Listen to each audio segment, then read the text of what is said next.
Mike Hayes spent 20 years as a Navy SEAL, served in South America, Europe, Middle East, Asia, including the conflicts in Bosnia, Kosovo, Iraq, and Afghanistan, and received 2 Bronze Stars. Mike was also a White House Fellow in the Bush and Obama administrations. After 2 decades of military service, Mike worked for Bridgewater Associates as Chief of Staff to the CEO and COO, and is currently Managing Director of Insight Partners, a global software investment firm. He's a lifetime member of the Council on Foreign Relations, a founding board member of the National Medal of Honor Museum, fluent in German and Spanish, and is the author of 2 books about leadership, with all profits going to a nonprofit that Mike started, which pays off mortgages for Cold War widows and children. There's a lot more. We only have 30 minutes for the conversation. So, Mike, welcome to 06880, the podcast. Dan, you're a legend. It's an honor to be here and to hopefully have some incredible impact in our 30 minutes together. I'm tremendously excited. On we go. Many places to begin, but I want to begin with the military. You've got a very interesting backstory about how you ended up in the Navy SEAL program. I do. First of all, I'm the son and grandson of career naval officers, so I grew up with heroes in my own family. And December 7th just recently passed, and my grandfather was present that fateful morning, and so I learned a ton of lessons from him and my own father. He was at Pearl Harbor. He was at Pearl Harbor that day. Yes, and so I recently put this on my Instagram, but he taught me many things, but one that he said was, Mike, when you're having a hard day, the only thing to do is go find someone having a harder day and go help him or her. Wow. Profound. So you were in college and you had a moment when you heard something that changed your life. I did. I was in the ROTC program, and as a young freshman, sophomore, I didn't really know exactly what I wanted to do in the Navy. I just knew it was a great way to pay for college. But, my freshman year, I was exposed to the Navy SEALs when a gentleman named John Connors was an active duty Navy SEAL killed on the runway in Panama, Paitilla Airfield in 1989.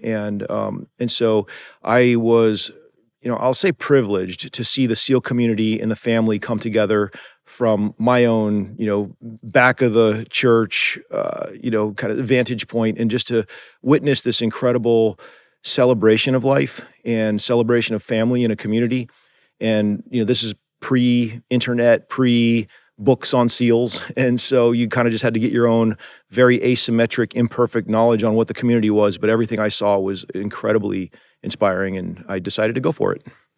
And you started out with a class of 120 and ended up with a graduating class of 19? 19 made it through from the original 120. It was any of the 120 could have been SEALs physically. SEAL training is really a mental exercise, and in being able to suffer but still focus on other people. So what got you through it? That's a great question. I don't know if I've actually ever been asked it that way. It's a very, very superficially simple question, but pretty deep. I think for me, I was, once I made a decision to do something, and I still am this way professionally, if it's the right thing to do, I'll go get it done. And so quitting was never, ever in my mind. It was like, what price are you willing to pay? What do you have to do? And maybe my IQ was too low, Dan, but I was like, I'm just going to power my way through this and not think about it. And then came some pretty interesting deployments.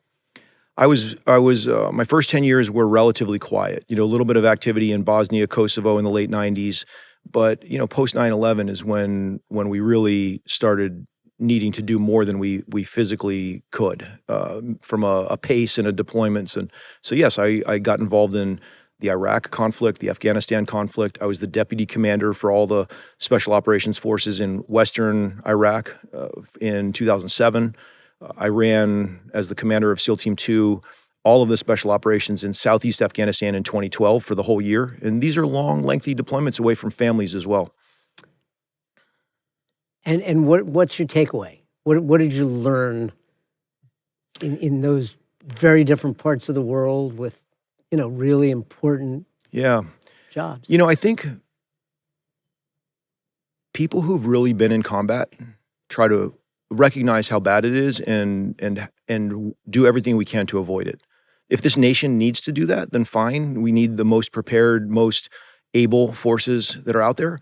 But when you've really seen it, you recognize that you don't want it. And so what I learned was really to step back and think about how do we solve this. And I was privileged to have 2 years as the director for defense policy and strategy under Presidents Bush and Obama in those White Houses at the National Security Council. And so what I really learned was, number one, think strategically, think about what are people missing, what are new ways to do things.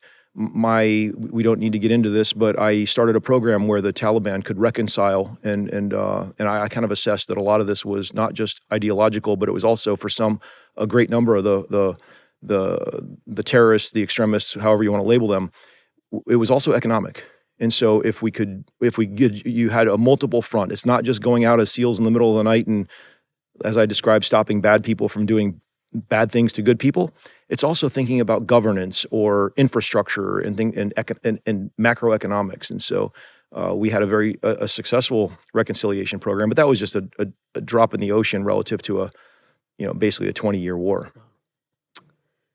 So then, in 2009 when you became a White House fellow? I was 2008. 2008. And is that something you sought out, or did they come to you? I was also privileged to do a master's in public policy at the Kennedy School of Government in Cambridge. And when I was there's a gentleman named Roger Porter, who was a White House fellow 20 years prior, and did like a little information session. And 200 people gathered around and at 6 p.m. one school night and listened to Roger talk about his experiences and everything. And all the public policy students just like drooling on how cool this program sounded. I just walked out and I said, I'll do that in about 3 years. And so I always had my eye on it. It's a program that really chooses about 15 people per year for incredibly disproportionately senior roles. So you get exposed to national governance and then ideally return to your corners of your local areas and then bring what you've learned federally back to states or business and whatnot. So that was what got me into the White House. And it was just like I describe a lifetime of 1 in a million experiences. What is it like to walk into that role for the first time? to walk into the White House, literally. Yeah. Oh, it's overwhelmingly cool. I'm not gonna lie. like when you have an ID card to just walk in, it's pretty cool, But I'll tell you, like the White House fellows, once you're selected, you do a little bit of like a mix and match to figure out where are you going to spend your year. Some people take a real role and go deep in something like I did. Others stayed kind of superficial and shallow and very broad and had more of an experiential year. And you craft it however is best for you. There's no judgment in that sentence. I wanted a real job and to really experience, ideally, the West Wing. And so when I was interviewing for the role, there's a guy named Jim Jeffrey, who was previously an ambassador. He was the deputy national security advisor. And he said, Mike, we're interviewing 2 other real people for this role. You're like a Navy SEAL with 15 minutes in Washington, D.C. This role is very, very senior, and you'll be responsible, for example, for things like all treaties with every country around the globe. What do you even know about any of these treaties? For example, the START Treaty runs out in about 6 months. What do you know about the START Treaty, Mike? I looked at him, I said, well, sir, I know how to spell it. That's a start. Yeah. So I think it starts with knowing what you don't know, knowing what you do know, and how to get that. So week 2, I had people around the table that had, I remember my very first meeting that I ran in the White House Situation Room, Dan. I said, hey, everybody, I fully respect that there's 150 plus years of Washington, D.C. experience in this room, 15 minutes or less of Washington, D.C. fame in front of you. But what I've done is I've been a Navy SEAL for 15 years at this point, and I'm really good at keeping these doors closed until we figure out how to compromise and get things done and get a new treaty together. We did, and about 2 weeks later, I co-led a delegation from the White House to Moscow and negotiated the START treaty across the table from the Russians. And here I am, 35 years old at that time, and I'm just pinching myself. And the National Security Council, that's it's sort of a not mythological organization, but it's there's a lot of misconceptions about it. For sure. What's it like to serve on that? Very, very amazing opportunity. And so what's amazing about it is that you're in a real chair that can make a real difference for the nation. And like anybody with good governance, it's not that it gives you an opportunity for your opinion to win. What it is an opportunity to hear all the opinions and help the right opinion win. And so when you approach governance the right way, then what it really means is getting the right voices around the table. So that as you know, but maybe some of the audience doesn't, there are basically a handful of councils within the 17 acres of the White House: the Domestic Policy Council, the National Economic Council, Office of Management and Budget, and then what used to be in my era separated was Homeland Security Council and National Security Council merged into one. But those councils basically advise the president ultimately on what should be happening in the world. Now, as you know, there's no single human in the world can make all the decisions on everything happening. So what you're really doing is setting up a decision-making system. Now, we could argue whether that's happening well right now or not, but the way it should work is really founded in process. And so process means at my level, I would run a meeting that had mostly, deputy assistant or assistant secretaries around the table. And then we either agreed on the issue or not. And so, by the way, around the table are the stakeholders from Department of State, Department of Defense, the intelligence community, Department of Energy, whoever the right people were from the various departments and agencies in the executive branch. And when you decide something, it's binary. It's a 1 or a 0. If it's a 1, you've just made national policy. If it's a 0, then I have to tee up the issue to the Deputy National Security Advisor, and then the number 2s meet. The DepSec State, the DepSec Def, the Dep, et cetera. And then if the binary outcome, they agree or not. If not, now it's a National Security Council meeting run by the National Security Advisor. Again, binary outcome, agree, not. If not, then it's a presidential decision. That structure is how it's supposed to work. And when that structure works, decisions get made at the lowest level possible, and only the most complicated things rise to the top. I remember President Obama saying exactly that. If a decision comes to me, it's got to be a tough one.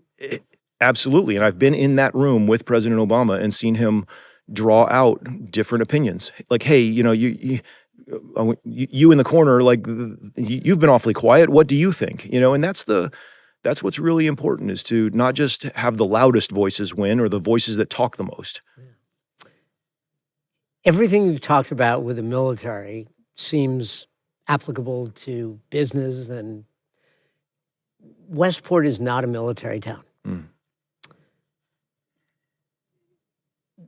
Why is that? And do you think there's a way to get your experiences into the heads of the kids at Staples so they might consider that?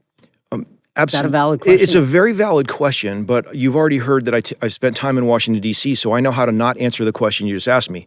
I'll come back to it. A lot of people thank me for my service, Dan, and they thank anybody who wore their uniform for their service, rightfully so. One of the reasons I wrote Mission Driven was because we all serve. You don't have to have worn an actual military uniform to serve this great nation. We all have different passions and gifts and abilities and interests.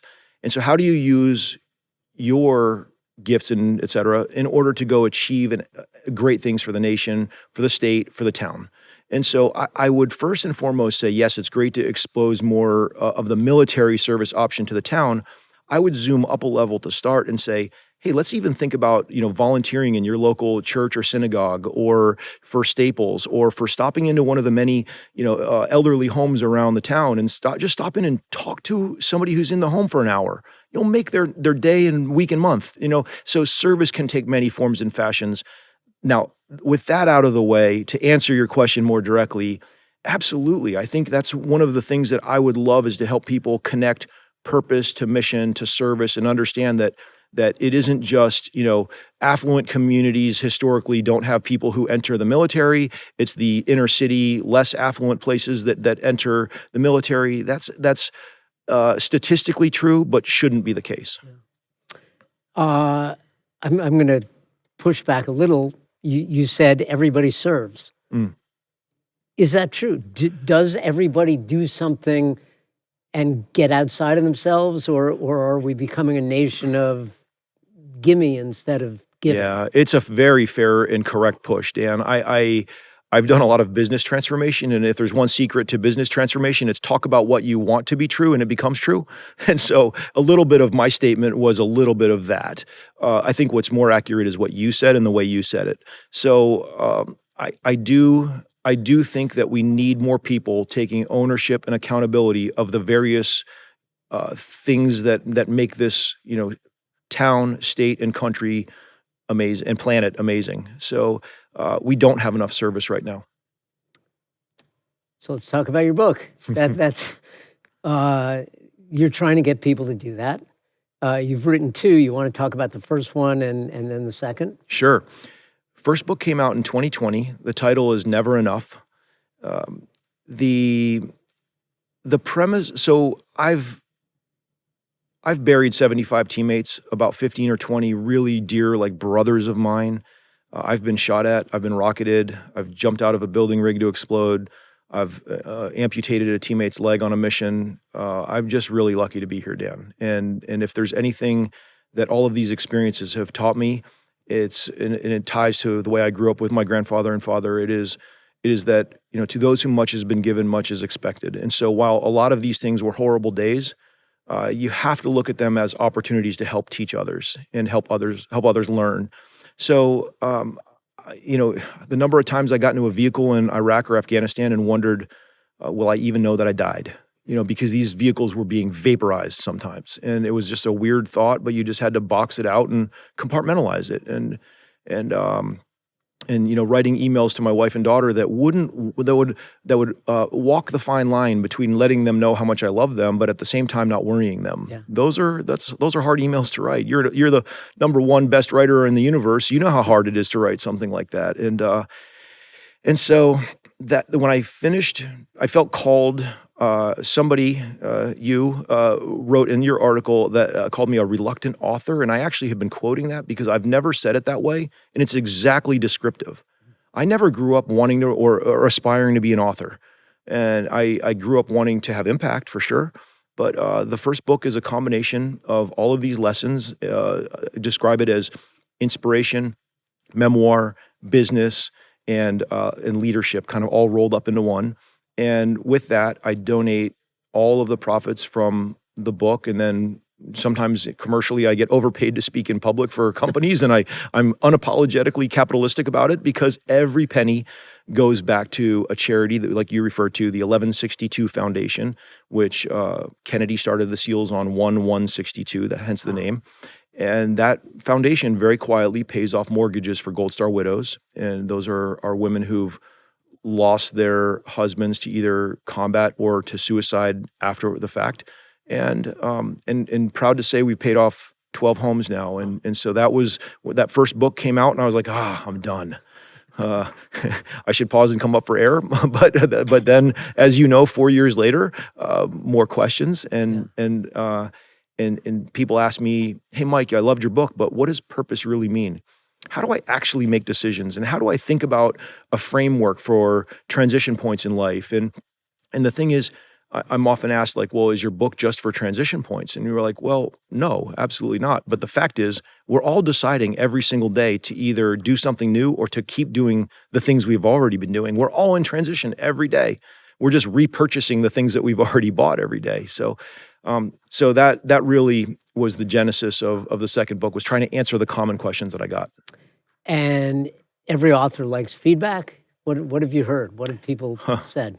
I've been so pleasantly overwhelmed with the feedback that I've had one text that said, you and I talked before the podcast about this, but I received a text that said, "Hey, Mike, you saved another life." And man, Dan,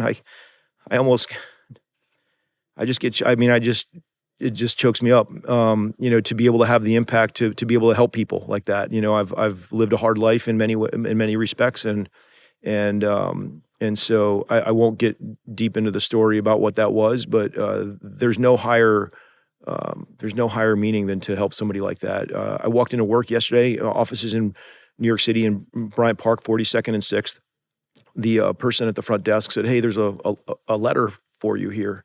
Somebody who read this book right here, whom I've never met, wrote to me about how much it meant to this person and what a difference it made in their life. And there's just every ounce of it is worth it if I help one person like that."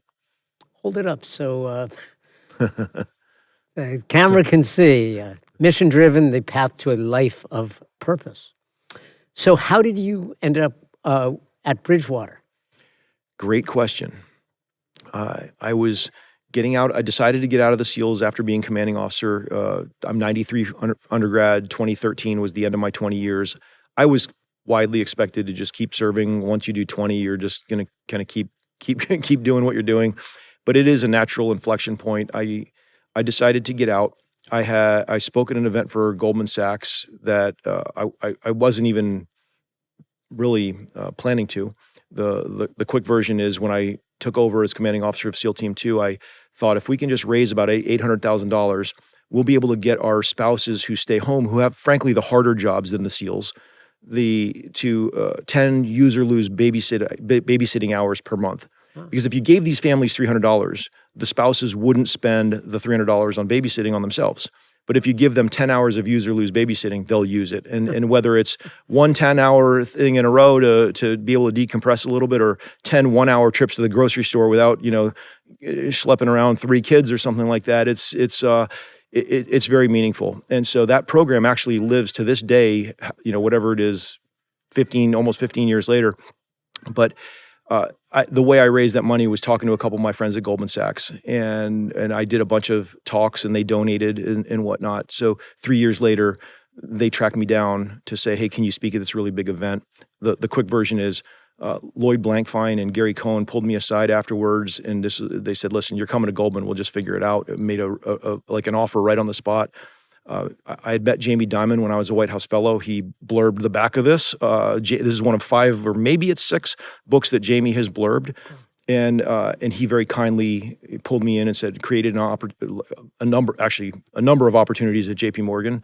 And so I had to decide between Goldman and JP Morgan. And what do you do when you're in those situations? You phone a friend. My friend was Dave McCormick, who was at Bridgewater at the time. And I called Dave and said, "Hey, listen, he was at Treasury when I was at the National Security Council."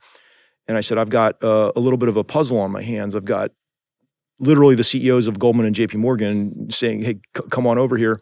How do I think about this?'" And Dave said, "Mike, I'll give you my advice if and only if you come to Westport live." And so I still remember getting out at the Saugatuck train station and taking a taxi over to a dinner with Dave and had some conversations. They sprung the whole Bridgewater thing on me, and they rightfully said, "Hey, listen, 2/3 of our senior hires fail out of here. You're going to love it." So Wow. That's how I landed here. And you could have moved anywhere in the area, and you chose Westport. I did. And I really, really am so glad that I did. What was behind that decision? Well, it's admittedly a little less glamorous or complicated than one would imagine, but my parents live in Rhode Island, and the SEALs in Virginia Beach made me drive up 95 many, many times. And I would always curse Connecticut about how bad 95 was. It's more like a local road than a highway.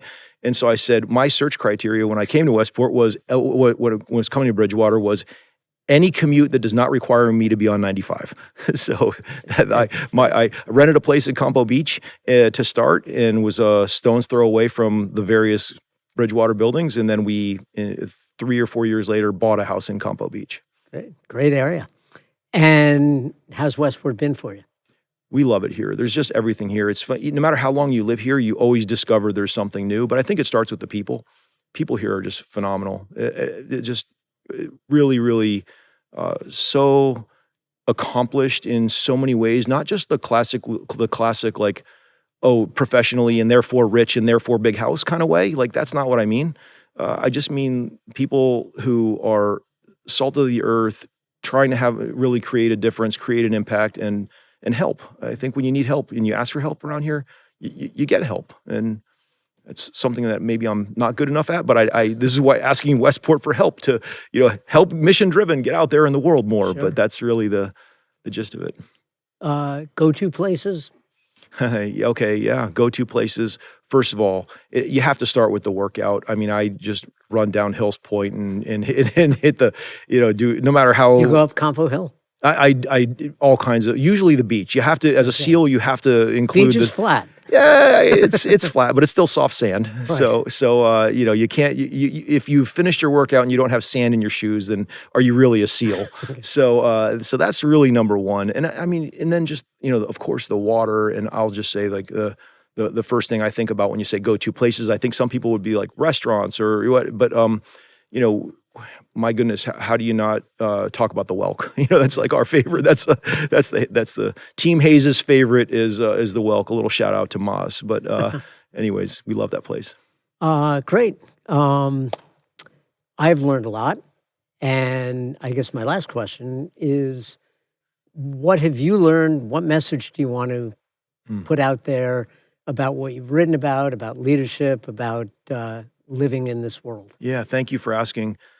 I think, one of the things that my wife and I told our daughter when she was growing up was to focus on who you are. We never asked her, what do you want to be when you grow up? She's 24 now, is on her first job and has a little apartment in the city, but comes back here a whole heck of a lot. We love that. No reason not to. Get the laundry done and shop out of mom and dad's cupboards, of course. But we always said, who do you want to be? Not what do you want to be? What is like some job or an identity that is equated to some title or a position that's not what's most important. What's most important is your character, your work ethic, your value set. And so I think that most important, and how oriented you are to service, like we talked about a few minutes ago. So I think that if there's anything that I hope people get out of mission driven and potentially never enough if you grab that too, but it's really to think about, that I don't have the answers for you on who you should be, but a great way to kind of help you think about that. And ultimately, I like in life, you just try to create win-wins. I hope that the words that are written in here help individuals, but I'm incredibly driven to help this be successful because it also enables me to pay off more Gold Star Widow mortgages. And the 12 days where I've been privileged to sit with these spouses and tell stories about my friends, my teammates, and their husbands, and we laugh and cry together. It's incredibly, indescribably emotional. But Dan, to put your hand across the table and put your hand on somebody's shoulder and say, and guess what? You don't have a mortgage anymore either. I just can't tell you how. Maybe it's just. I wish I could convey how I actually just posted a letter on LinkedIn a few days ago that was that a portion of which appears in the back of the book here, but it just is, it's all blacked out with the names. The names are redacted, but there's a letter from one of these spouses that people just absolutely have to read. It's so moving. I will absolutely check it out. Mike Hayes, thank you, Navy SEAL and author and inspiration. Thanks for being on the podcast. And that last message, every parent out there, do not ask your kid, what do you want to be? Ask them, who do you want to be? Absolutely. And thank you, Dan, and thank you, Westport and Connecticut, for the help getting mission driven out there. It's very meaningful. Thank you. Thank you.